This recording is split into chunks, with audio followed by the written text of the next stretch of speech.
ام المومنین عائشہ صدیقہ رضی اللہ تعالیٰ عنہا سے پوچھا گیا کہ اللہ کے نبی علیہ الصلوۃ والسلام نے جو رات کی نماز ادا کی، رات کی نماز کو مختلف نام دیے گئے ہیں، قیام اللیل بھی اس کو کہا جاتا ہے، تہجد کا وقت نام بھی اس کو دیا جاتا ہے، اور بھی مختلف اس کے نام ہیں۔ تو یہ جو رات کی نماز ہے یہ اللہ کے نبی نے کن کن اوقات میں ادا کی؟ اول اللیل، اوسط اللیل یا آخر اللیل؟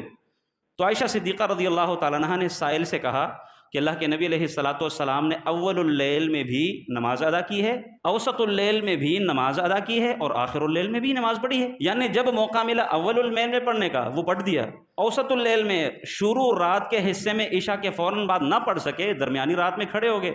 اگر درمیانی رات میں بھی موقع نہ ملتا رات کے آخری پہر کھڑے ہو کر نماز پڑھتے، یعنی کہ عشاء کی نماز سے لے کر فجر کی نماز کے دوران جو ٹائم ڈیوریشن ہے اس میں جو نماز پڑھی جاتی ہے اس کو قیام اللیل کہا جاتا ہے، اور اگر یہ رمضان میں ہو تو اس کو قیام رمضان کے نام سے موسوم کیا جاتا ہے۔